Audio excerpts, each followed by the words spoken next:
as much of the mad and macabre as they were to see that day. Became a nightmare. I'm gonna do a walkthrough.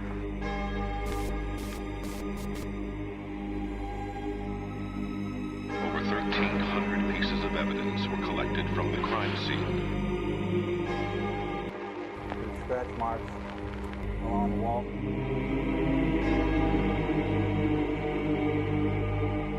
There was no doubt something paranormal was going on. And for that exact reason, I'll continue my research to drive away the darkness. Welcome back to ASAP Radio. My name is Ben Robinson, and tonight's guest is Michael White, a fellow colleague and friend of mine that I met in 2012, right? Yes. At the Oregon Ghost Conference.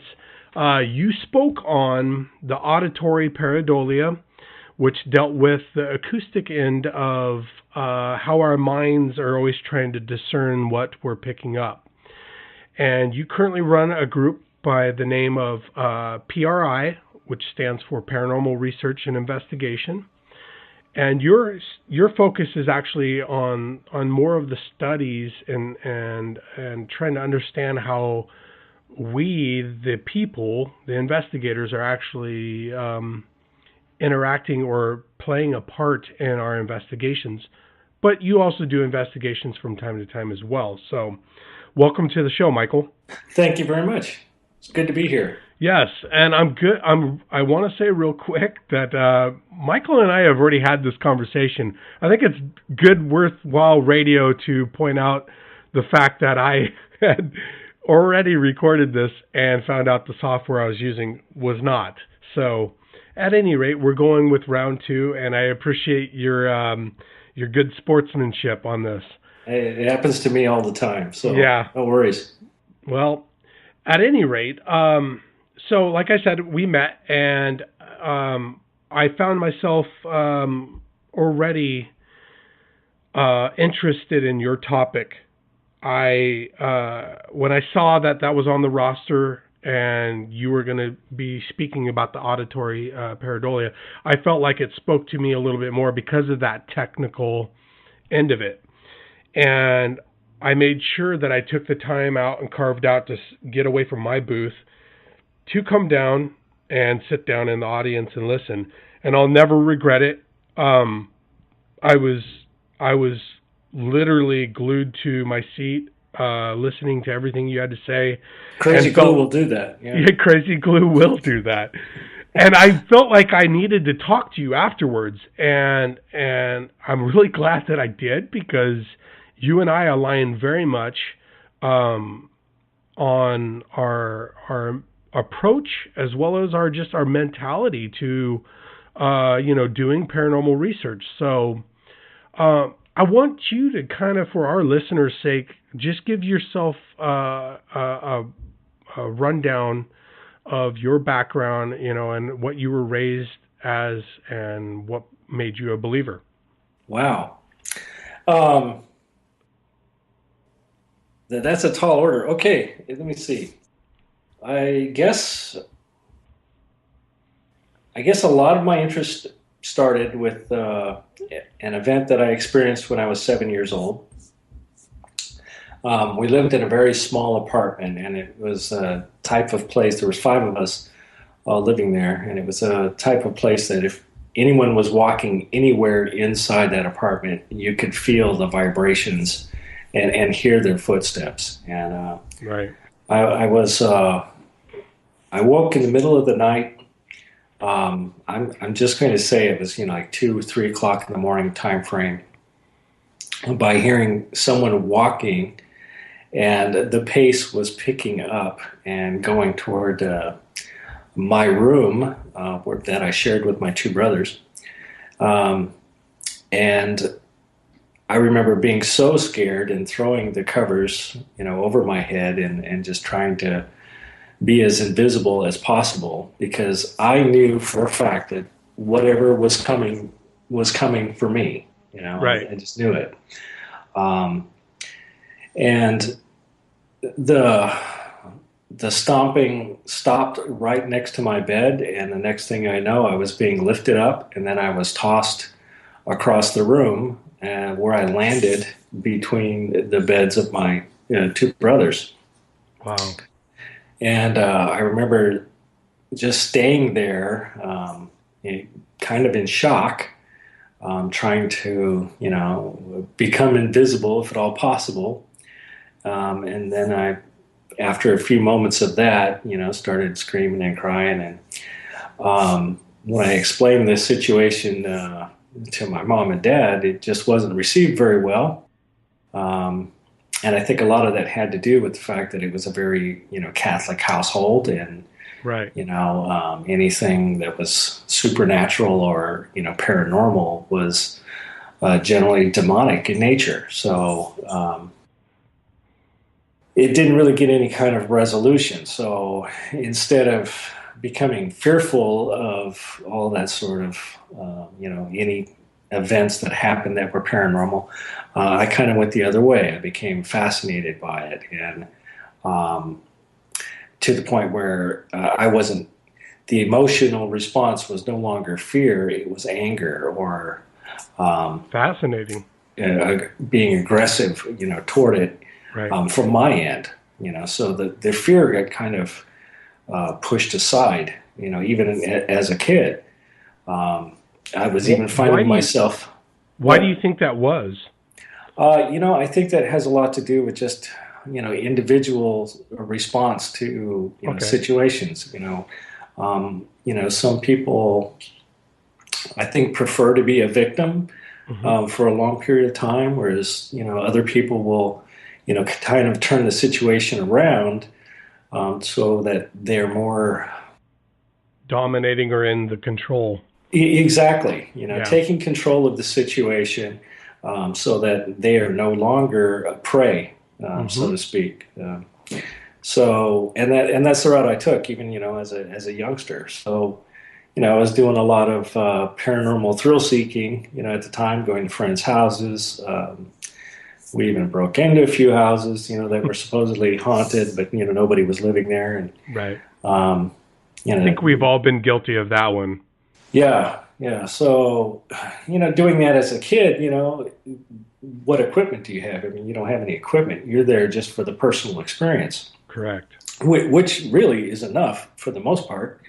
It's just that you can't share a personal experience without it becoming, a ghost story, Right. or something along that line. So, as the years went on, of course, I went into the Navy for almost 22 years, and that was great. But whenever Very I would go, successful.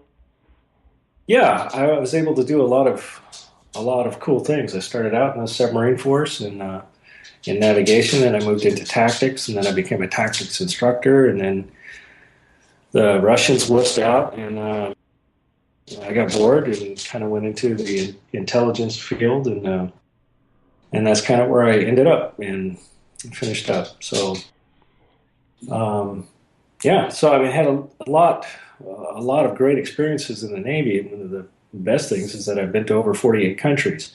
Now, when you went to those countries, did you try to do some exploring? Oh, absolutely. Yeah. Okay. First you explore the nearest dive bar where everybody's Yes. getting trashed. Absolutely. And then, then finding, the nearest place. I mean, Nearest haunt. Italy was great because there was, there's a lot there. And even going to, Pompeii, I'm not a sensitive, and I think I have some limited psychic abilities, which are primarily precognition in nature, or precognitive nature. So when I went to these certain places, there wasn't anything that I was really feeling unless it was just really overt. So Pompeii was great. I didn't get anything there, but it was just great to be there. Yeah, wow. Yeah. That's heavy in its own.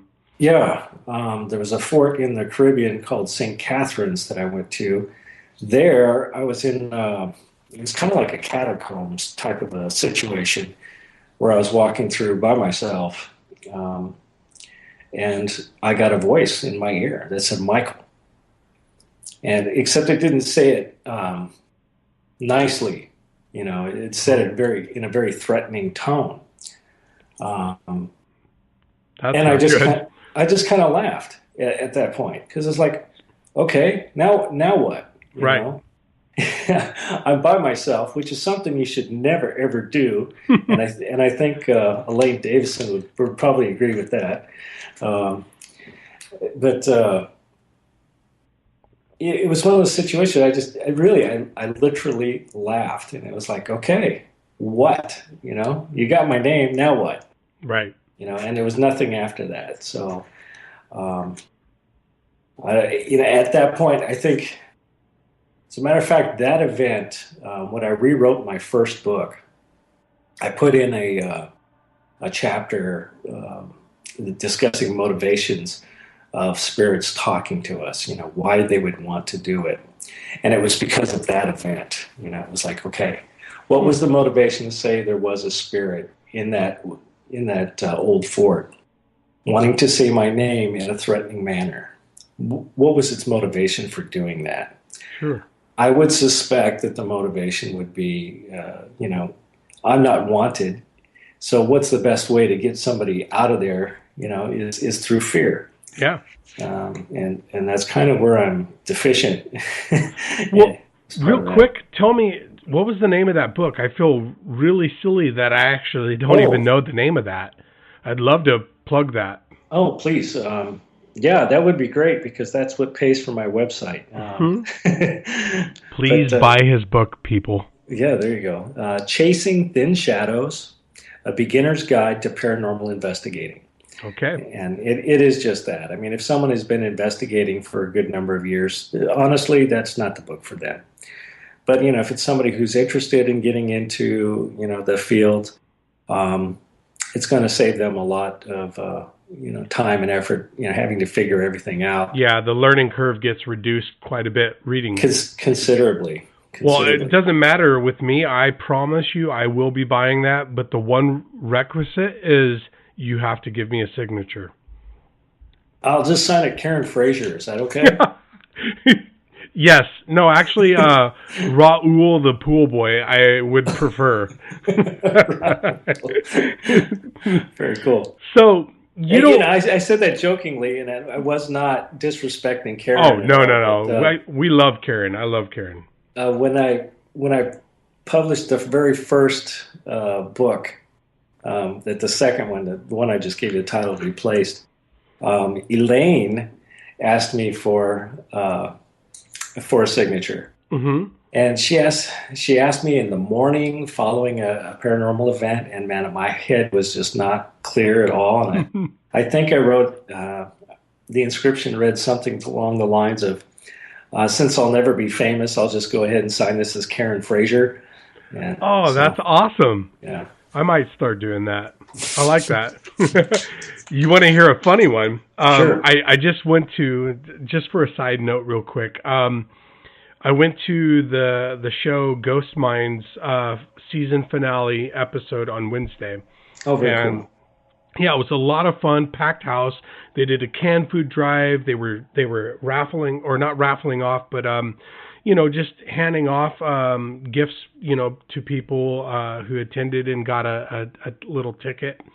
It was a ton of fun, but there was this adorable girl there. I would say she was probably 13, yeah, somewhere around there. And she walked up to me randomly. And mind you, I'm just a spectator. I'm just like everybody else there. I'm not a part of the show. I'm just there to hang out and, be a part of the whole thing. And she walks up to me and says, "Can I get your autograph?"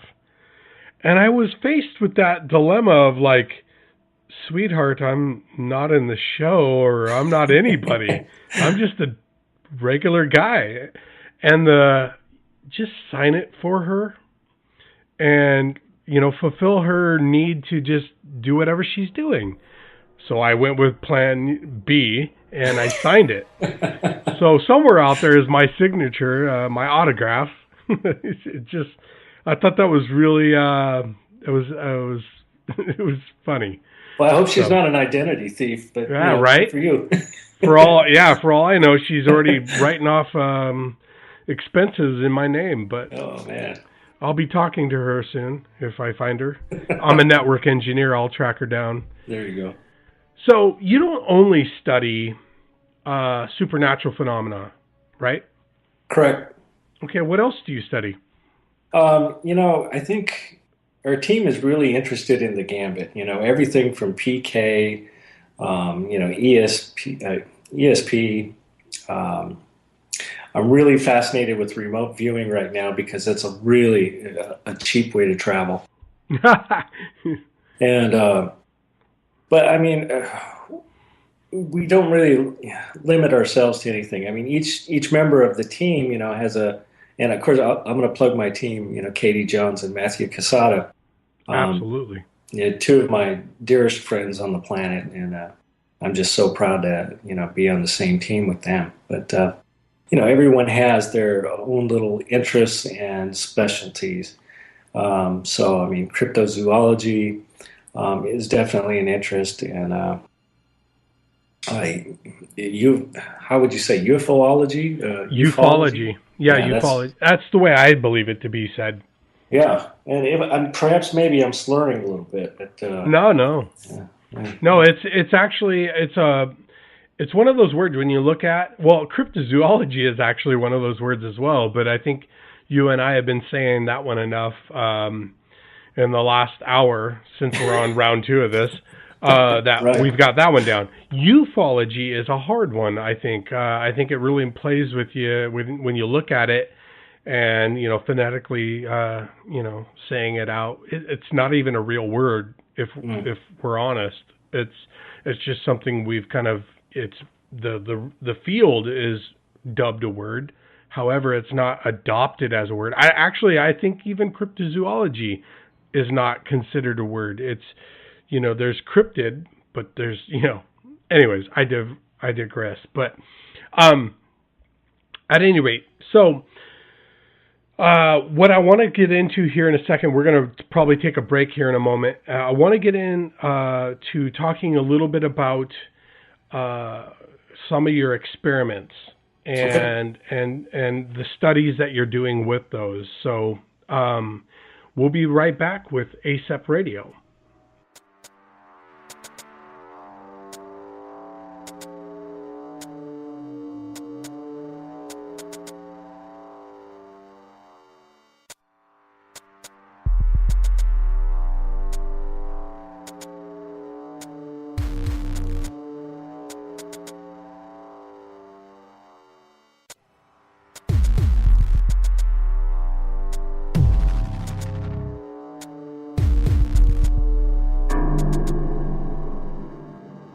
All right, welcome back to ASEP Radio. My name's Ben Robison, and tonight's guest is Michael White.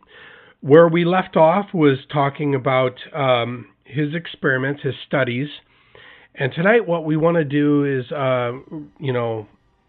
delve into the work that Michael and PRI has been doing. So, Michael, why don't you give us an outline of what PRI's focus was and the experiments you've held and who's been involved? Okay. PRI basically is doing experiments. Excuse me for a second. My dog is about ready to knock over my drink here. That wouldn't be good. No, that's not good radio. Sorry. Hey, Lancelot, you're not involved with this one, so. No, it doesn't matter about the dog walking around. It would be bad if your dog knocked your drink over. Yeah. That's no bueno. I hear you. All right. But PRI has been kind of involved in approaching the paranormal from a different aspect. Instead of going out and doing investigations.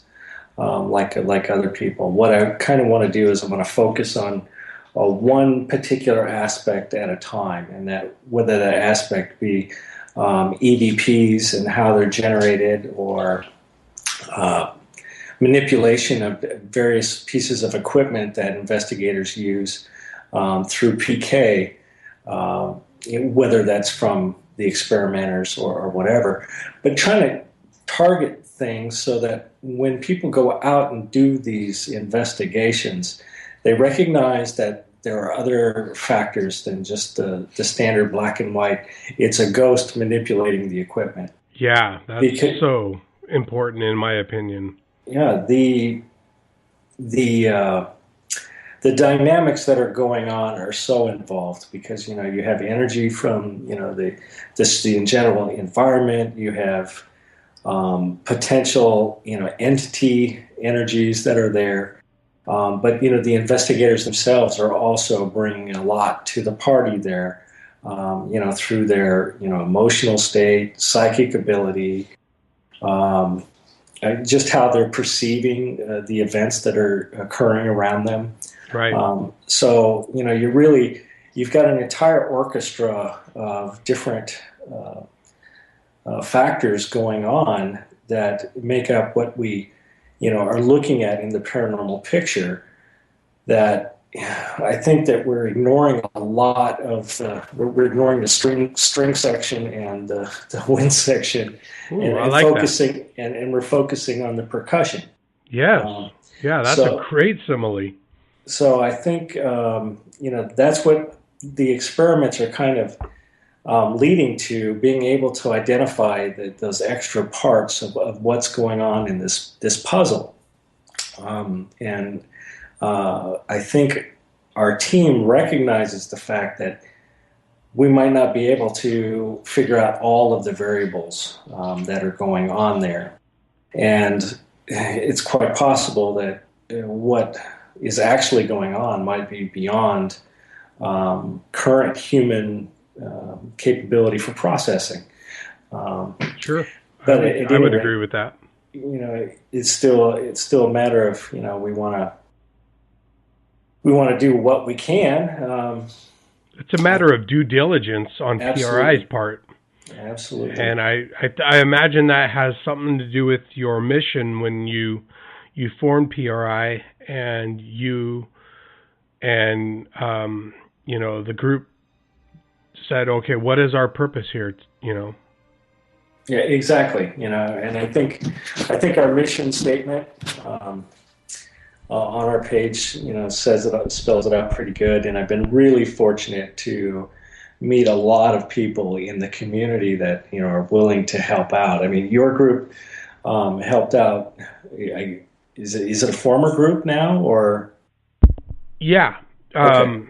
Paranormal and Occult Research Team. Okay, yeah, it was. You guys gave me a lot of data on one experiment that we did. You want me to go into what that experiment was? Absolutely, okay. Please do. Basically, the experiment was to determine whether or not EVPs could be generated from the researchers themselves through PK. And the experiment was set up so that the test subject, who was basically the researcher at that point, is sitting alone in a room with a laptop computer, and the laptop computer has a recording of various pictures that ask questions at some point. In other sections, the subject had to just think of how they felt or answer a question mentally, right, etc. And when we were going back and actually screening all of the data through there, what we were looking for was, first, where the test subject had spoken, we're kind of looking for what does their voice signature look like. So that if we've got an EVP, per se, during sections that were silent, we would know whether or not it was their voice saying it, or let's say if it came out in a different frequency from their voice, but the signature looks similar, were we looking at something that they mentally projected onto the device? Is that psychoacoustics?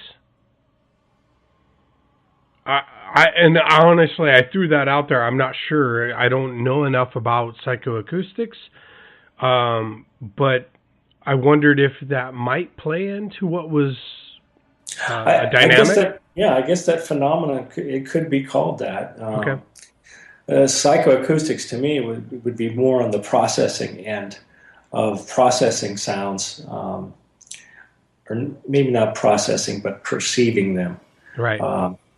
But as far as what that phenomenon would be, to us, it would still technically fall into the EVP, because if it was projected mentally, it had to be done electronically. Okay. So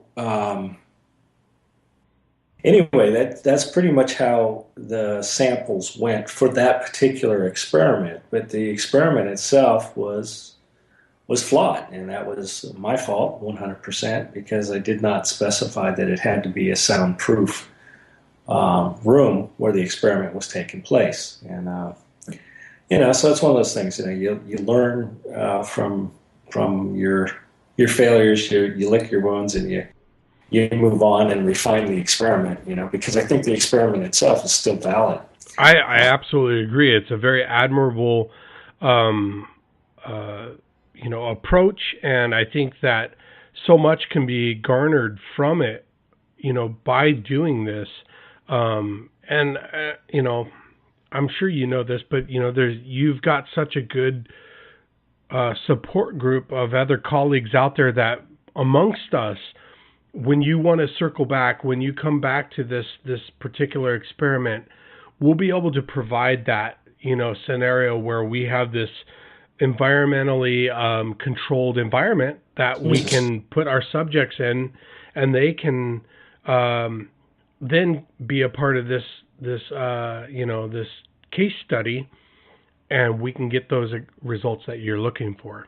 Yeah, absolutely. And what I really like is that a lot of different teams have been kind of adopting these experimental procedures into their investigations. I was with SSPR, Patty Valdez and SSPR, and Patty Valdez actually had this really cool little thing she handed out, but I don't know if she recognizes just how cool it is.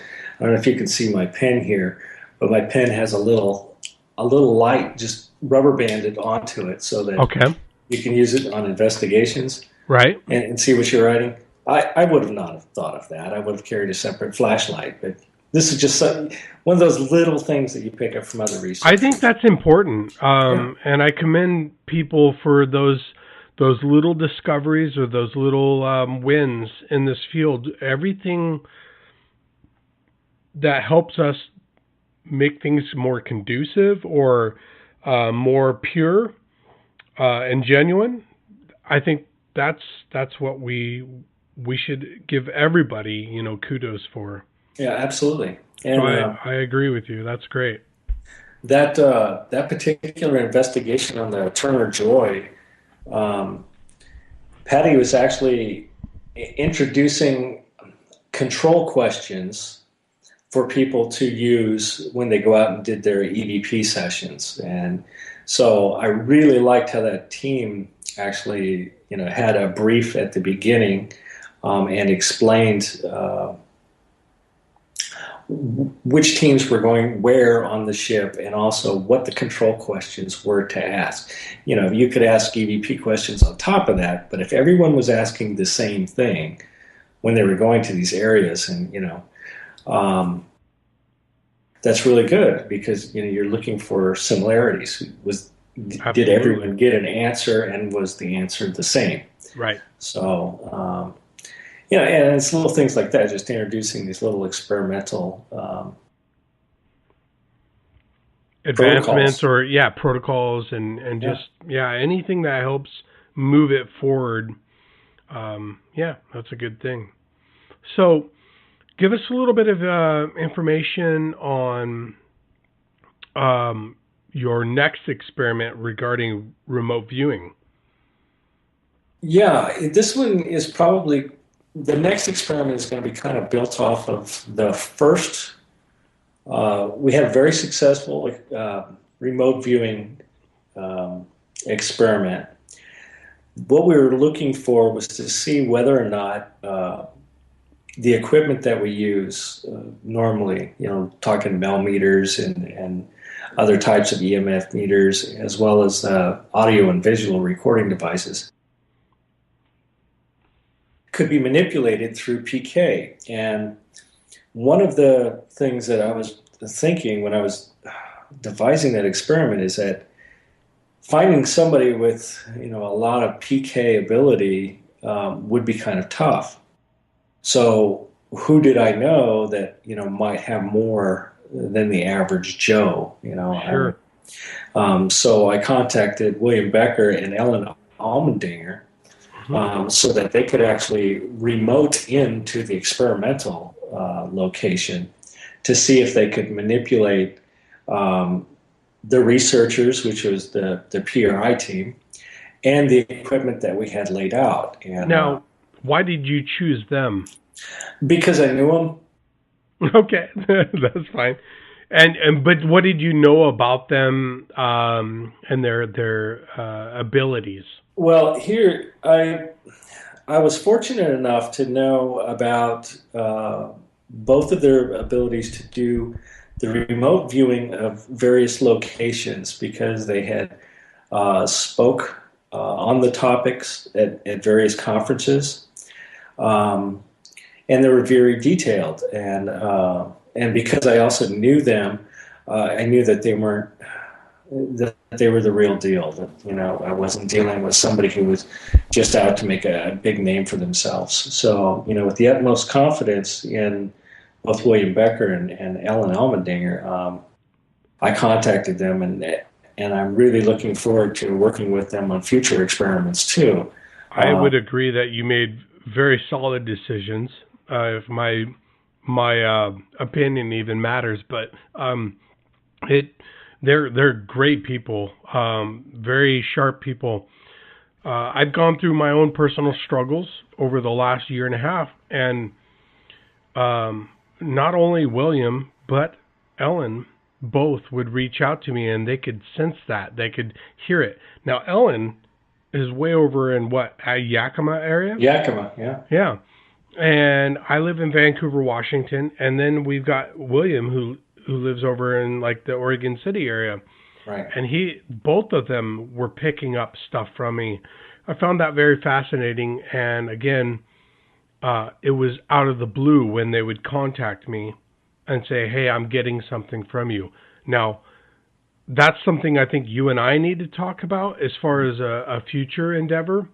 I think there has to be something to be said for that as well, when people who maybe subconsciously are reaching out, and those who with these abilities like Ellen and William are able to pick that up. So yeah, you're absolutely right. And matter of fact, I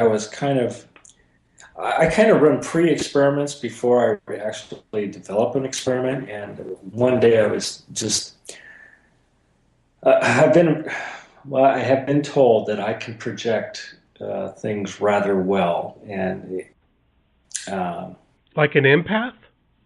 Yeah, except that I don't receive anything very well. I send it really good. Okay. But I don't receive it, and my wife would probably testify to that.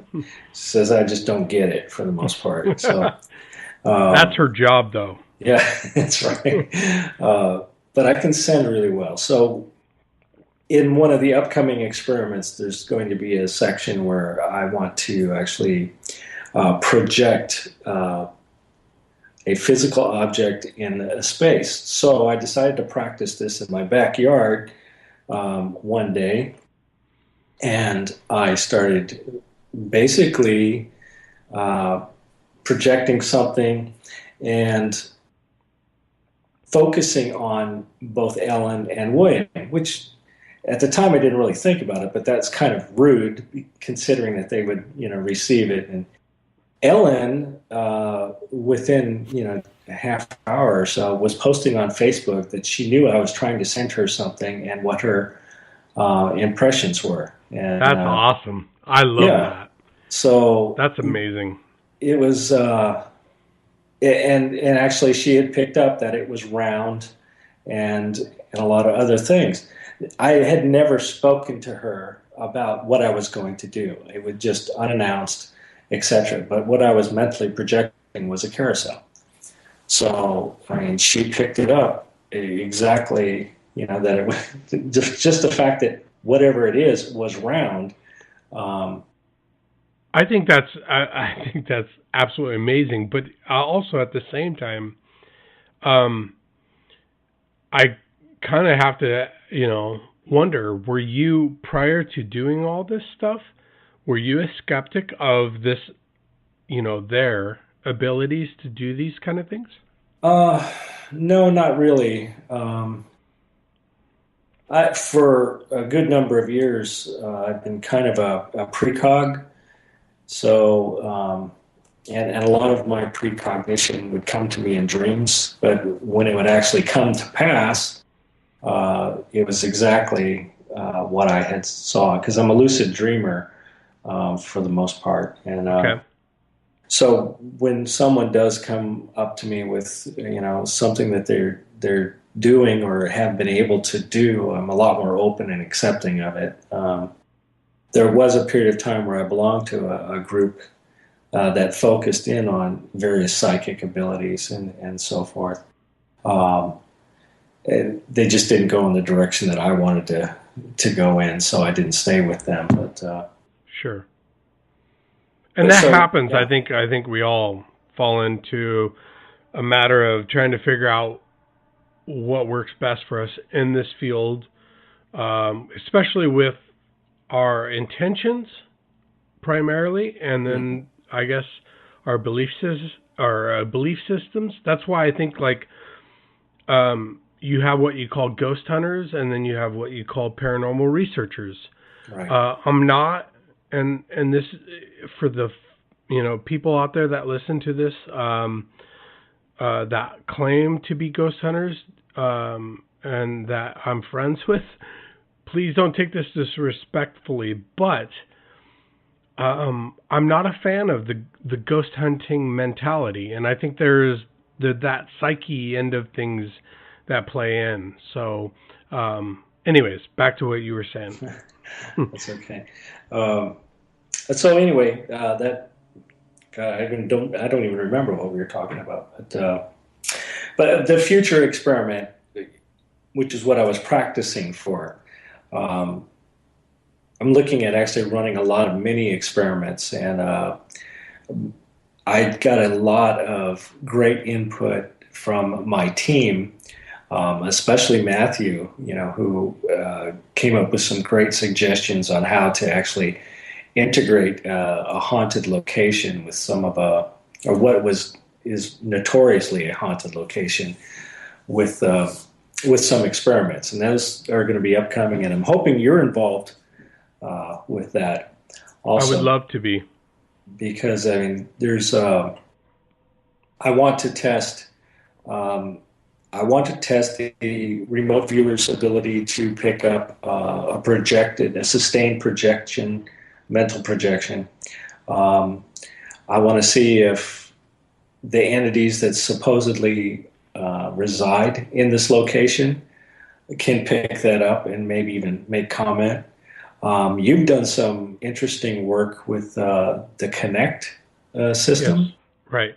I'd be very curious to know whether or not a sustained mental projection could actually be picked up on that. Well, and I'm working right now with Casey Goodwin of Oregon Paranormal. Both him and I are kind of working side by side to refine how we're utilizing that piece of equipment to better, provide us information from our efforts in studying this. That's cool. Yeah. I think I saw a video that either you or Casey had put up that involved a chair. Oh, that was me. Yeah. Yeah. I thought it is very fascinating in its abilities, and even that's talking about the Xbox 360 Connect. Now the Xbox One just came out a week ago or so, right? And it's coming with a new Connect, and Casey was researching that, and it takes the Xbox 360 Connect to a whole different level. I mean, it's amazing the abilities that one has over the old one, the one I'm using. So, anyways, there's so much potential there, and I think that between your studies and the people that you include, along with mine, utilizing everybody's different angle and approach on it, I think is going to be very powerful. So what we're going to do real quick though is we're going to go ahead and take a break, and we'll come back and we'll pick up from there, and we'll do what I like to do. We might wrap up a little bit of what we're talking about right now, but we're going to roll into what I like to call my talking shit segment. So we'll go from there at that point. So stay tuned. We'll be back with ASAP Radio.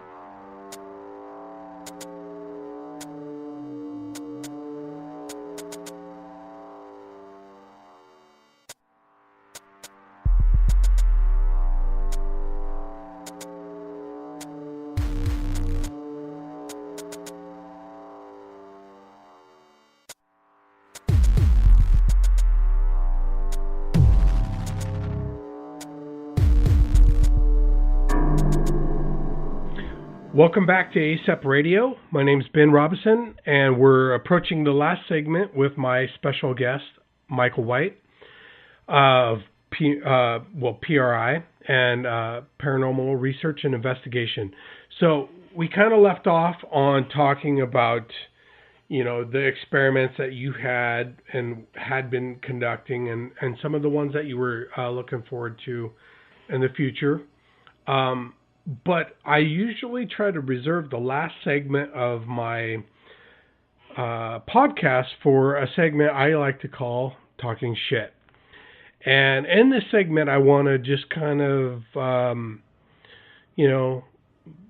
be candid and talk about some of the things that are in the forefront and behind the curtain of what's going on in paranormal research. And when I say in the forefront, I really mean kind of like what's on TV or really being published out there, and then behind this curtain would be people like you and me. We're the foundation, in my opinion, of paranormal research. We're really what's keeping it centered and grounded upon I intend to put out there for the clairvoyants and psychics and such out there. So, what shows are you watching, if any? Yeah, actually, I watch quite a few, but never the whole. Rarely for the whole show, because I swear to God, I'm like a gnat with ADHD, man. I'm just. My attention span just focuses from one thing to another. I just can't focus for the most part, especially on the television shows. But I mean, I guess when I watch a particular paranormal show, I have to kind of separate it out into different sections. I'm looking at the personalities of some investigators, and like let's say the ghost hunters. If you don't mind, I don't know if you can say them or not, but there's some guys that I really and gals, I should say, that I really like. I mean, Amy, I think is a great person. I thought Grant is great. Mm-hmm. Steve, I think is awesome. So I mean, a lot of personalities there. They're really likable folks. Sure. Overall, the show, well, I think they insert a lot of drama, mm-hmm. into that show. Well, into all the shows, really, because they have to. I mean, who the fuck? There you go. Who's going to watch a television show, for an hour of what goes on really in an investigation in an hour? Yep. The goal of television is to sell advertising in the form of commercials. That's the goal of television. So they want to entertain you so you can sit there and want to look forward to the next segment between the commercial breaks. Absolutely. So, and you know, and then they got to sell viewers. Yeah. Exactly. So I recognize the fact that they have to insert the drama in there. It just makes it hard for me to sit through it. Usually when they get that, oh, what's that? Type of a situation. That's where I start channel flipping. Yeah. So it doesn't survive very long. Now, Ghost Adventures, I'll watch that also. Okay. I'm not a big fan of that show, although I really like Aaron. I just think he's probably a great guy in real life, and quite honestly, if he was available to come onto my team, I'd invite him in a heartbeat, just because I think he's a good guy and he knows the equipment, and he's not a fake person. He's a very genuine person. It seems like. I would agree with you. You mentioned Amy Bruni. I would agree with you as well. Just so happens that I'm really good friends with Patrick Doyle of Ghost Mine. He's actually a longtime friend with Amy Bruni. They knew each other from California before she was part of Ghost Hunters or GHI even. Mm-hmm. And she's a very grounded person. I agree with you on the respect of Grant as well. Those are all people I am drawn to, and am, I have admiration for. Mm-hmm. The one exception was Steve. I don't know why. Steve has always rubbed me wrong a little bit. I respect him in many ways, but Steve, if you ever hear this, I don't mean this on a personal level. It's just the way I've perceived you. You just seem like a dick. Like if I met you in person, you would probably say something and I'd probably want to deck you. Wow. It is what it is. But, and that's part of the segment is to really be candid about this. And there you have it. So, but at any rate, I think those are especially important when people are able to relate to the folks they're watching on TV, because there are people who are very drawn to Jason Hawes or even Steve Gonzalez, and even oh man, I'm totally dropping it. Ghost Adventures, Zach Baggins, yeah.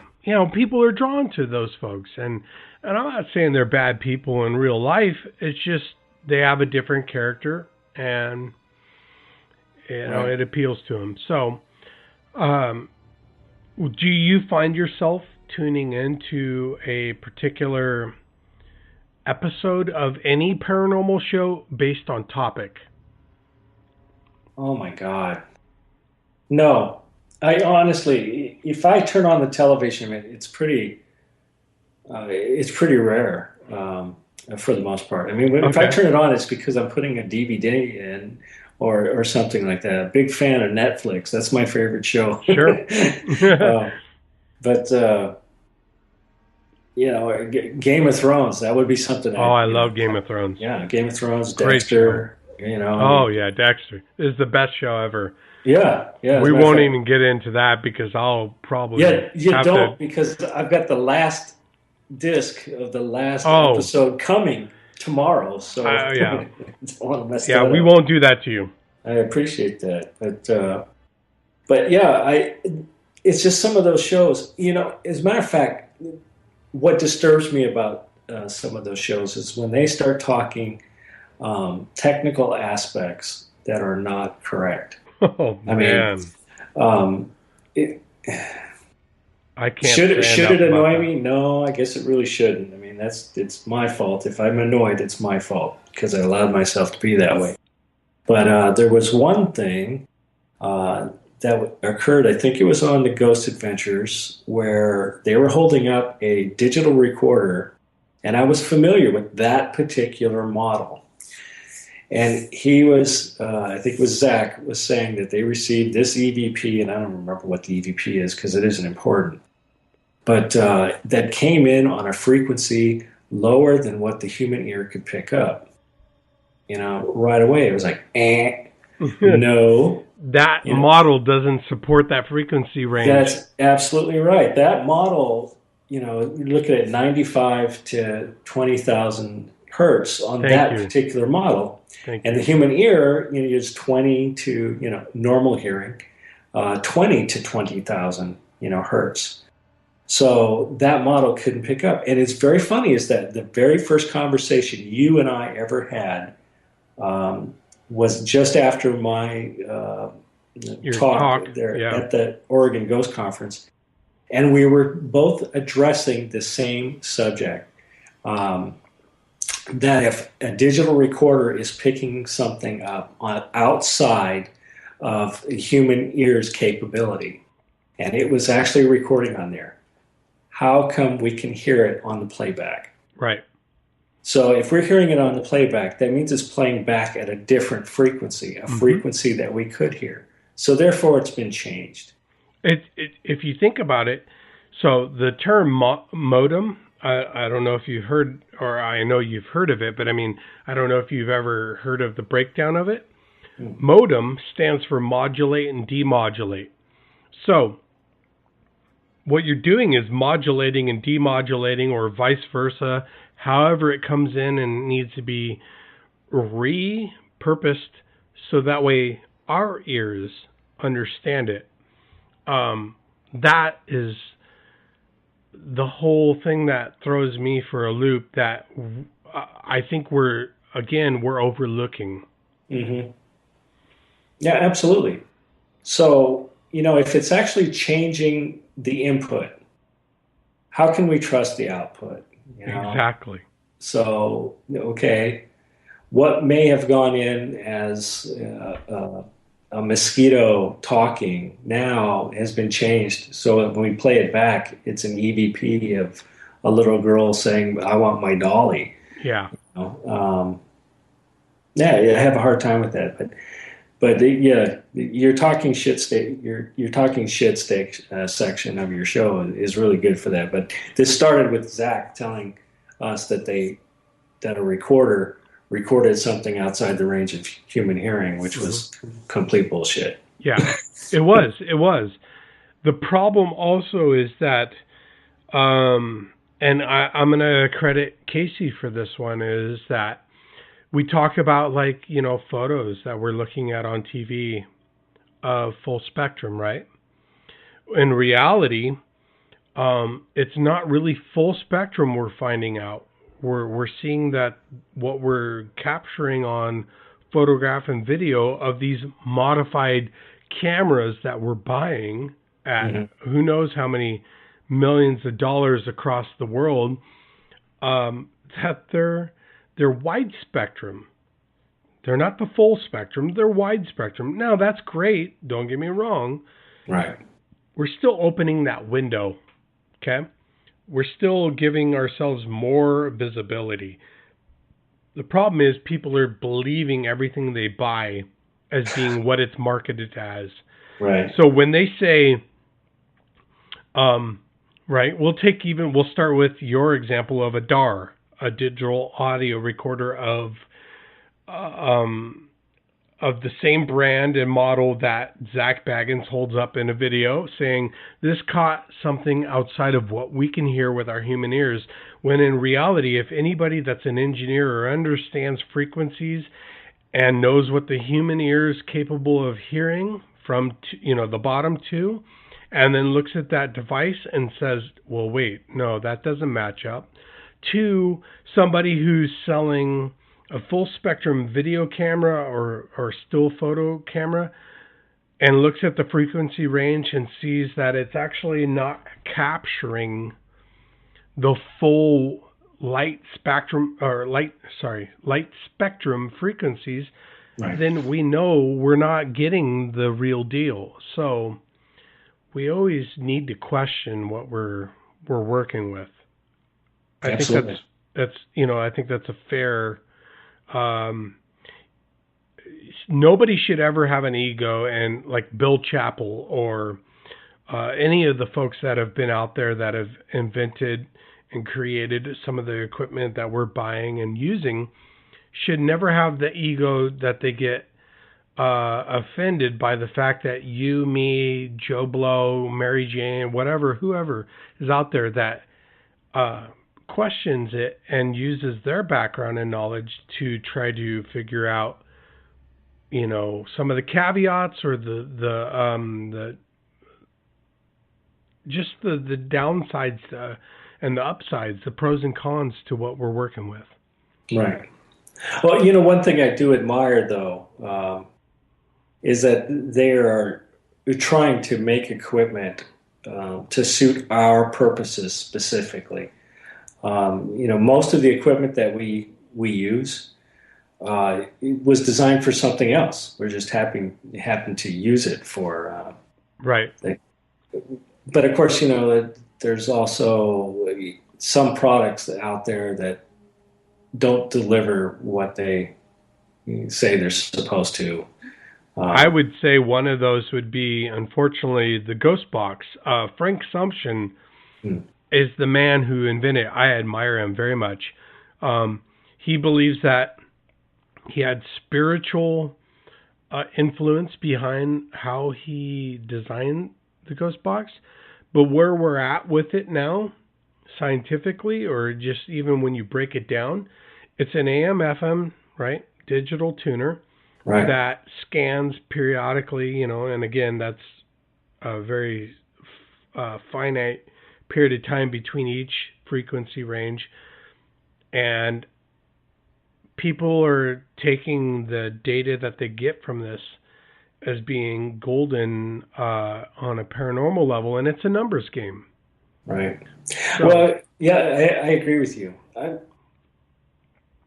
I can see the value of using it if you had a way of recording the display of the frequencies that it was scanning through.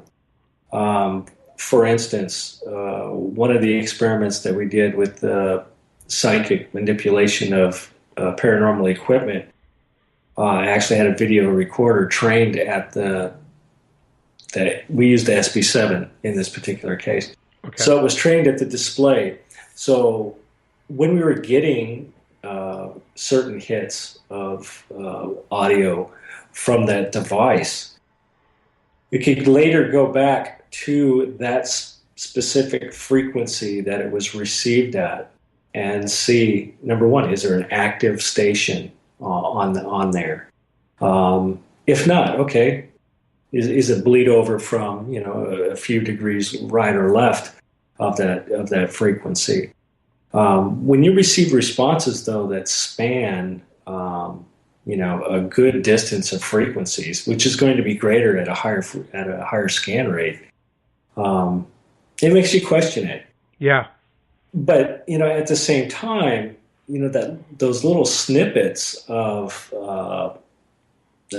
syllables, just parts of words and so forth, the opportunity for auditory pareidolia, sound matrixing, yep, really opens itself up. I mean, it's or let's add this in, the gap that we're missing, right? We question why sometimes.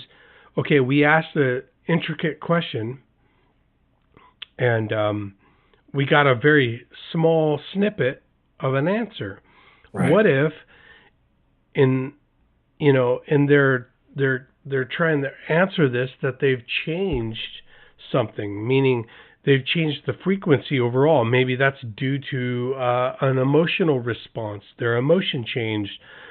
And it again changed, and it moved outside of the range of the equipment we're using to be able to capture that. Sure. So therefore, we got just the snippet. It's plausible. But at the same time, it just goes to say that there's much more to be discovered, and there's a large area of growth that needs to take place in this field of research on a technical and even on, let's not be arrogant when we talk about the fact that, if you have a gift of any sort, of whether you have clairvoyance, clairaudience, clairsentience, psychic, medium, you still, and I love William for this. He says this all the time. He goes, I don't think that every time I'm right. Sometimes I'm spot on. Sometimes I'm off a little bit. Having that understanding about your gifts is important, just as much as having that reality about our equipment that we're using is got its limitations. So we just got to keep pushing it forward. Is all. Well, yeah, and being honest, with ourselves. I think it's real easy to fool yourself into getting something meaningful because you want it so badly. Absolutely. I couldn't agree more. So it's just a matter. I think for the most part, the teams that both you and I know, just good people with a lot of integrity. Yep. Nobody's out there to falsify data to make themselves look great. So, and for the most part, I think they've been doing a wonderful job too. So I think so. I think all they want to do is try to further the research and help people at the same time. And yes, there is always a side of it. I know you and I touched about this earlier on in this show, but there's always that side of this where there's a certain personal gratification that comes into play here. Because we're here because we have that passion, that motivation, that desire, or maybe even an experience. I do know people that have not had personal experiences but share that passion and desire like you and I do. And they're still there to help us. So I see that as well. But at any rate, what I want to do real quick is make a quick plug on a couple levels. What I want to do is make a plug to Mike Smith over at InfoSub. He not only is he providing a little bit more visibility to ASAP Radio, but he's also supporting our efforts to reach people with, like minds. And you can listen to ASAP Radio via InfoSub at http://infosub.listen2myradio.com, or you can go directly to ASAP Radio's website and listen to this podcast, and that's at www.a-sep.org.com. Now, if folks want to get a hold of PRI, how would they do so? They would send us an email. Nothing wrong with good old-fashioned email. Yeah, that's pretty much it. I mean, you go to our website, which is pri-wa.com.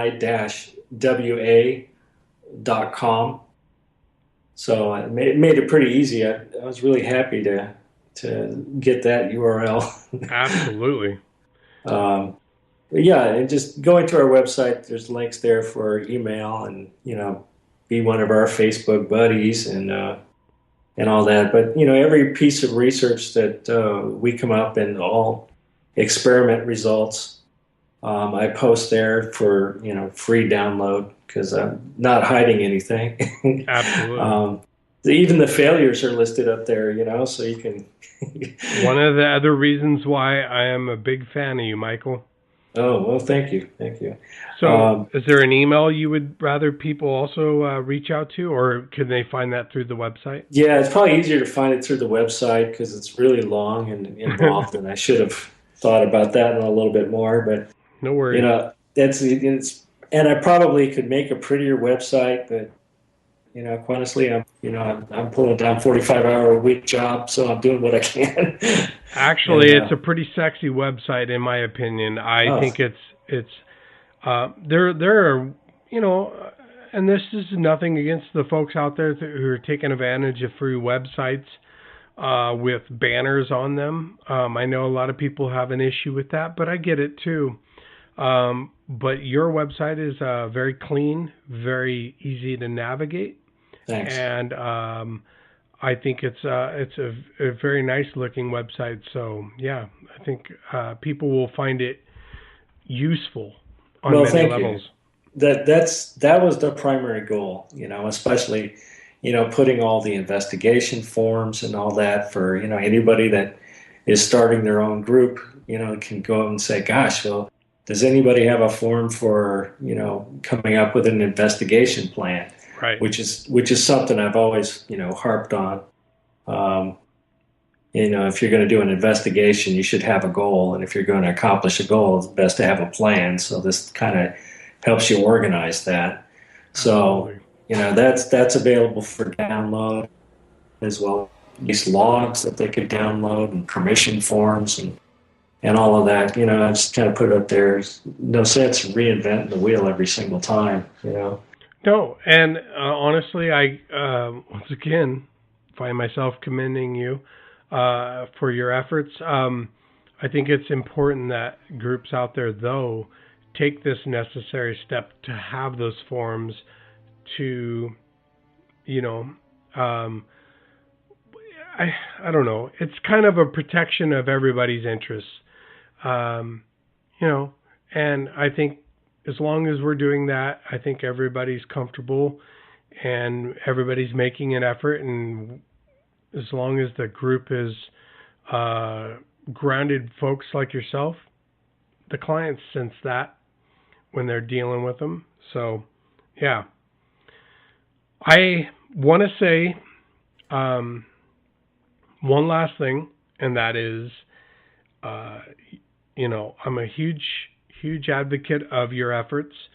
Thank you. Everything to do with, even Katie's involvement and Matthew's involvement. You're great people. You're very well supported in this community, in this sector. We'll say the Pacific Northwest.